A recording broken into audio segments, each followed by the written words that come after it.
Stock ఆప్షన్స్లో లక్షల్లో లాభాలు, కానీ సరైన జ్ఞానం లేకపోతే మొత్తం డబ్బు పోతుంది. ఈ వీడియోలో భారతదేశంలో ఆప్షన్స్ ద్వారా మల్టీఫోల్డ్ ఆర్ఓఐ ఎలా లక్ష్యంగా పెట్టుకోవాలో తెలుసుకుందాం.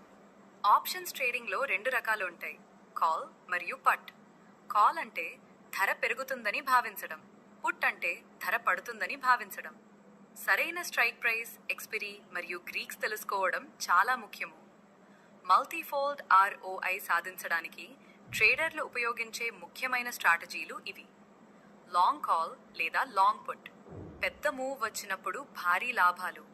స్ట్రాడల్, స్ట్రాంగిల్, ధర ఏ దిశలో అయినా బలంగా కదిలితే లాభం. రేషియో బ్యాక్ స్ప్రెడ్, బలమైన ట్రెండ్ కోసం ఉపయోగిస్తారు. ఎర్నింగ్స్, బడ్జెట్, ఆర్బీఐ పాలసీ వంటి సందర్భాల్లో మార్కెట్లో వాలటిలిటీ పెరుగుతుంది. ఇలాంటి సమయాల్లో ఆప్షన్స్ భారీ రిటర్న్స్ ఇవ్వగలవు. గుర్తుంచుకోండి, ఒక ట్రేడ్లో మొత్తం క్యాపిటల్ పెట్టకండి. ఎప్పుడూ స్టాప్ లాస్ పెట్టాలి. లాభం వచ్చినప్పుడు లోభం వద్దు. నిజమైన డబ్బుతో ట్రేడింగ్ ముందు పేపర్ ట్రేడింగ్ తప్పనిసరి. ఆప్షన్స్లలో 100% నష్టం వచ్చే అవకాశం కూడా ఉంటుంది. కాబట్టి జ్ఞానం, క్రమశిక్షణే నిజమైన లాభానికి మార్గం. ఈ వీడియో మీకు ఉపయోగపడితే లైక్ చేయండి, షేర్ చేయండి. ఆప్షన్స్ ట్రేడింగ్ పై మరిన్ని వీడియోల కోసం ఫాలో అవ్వండి.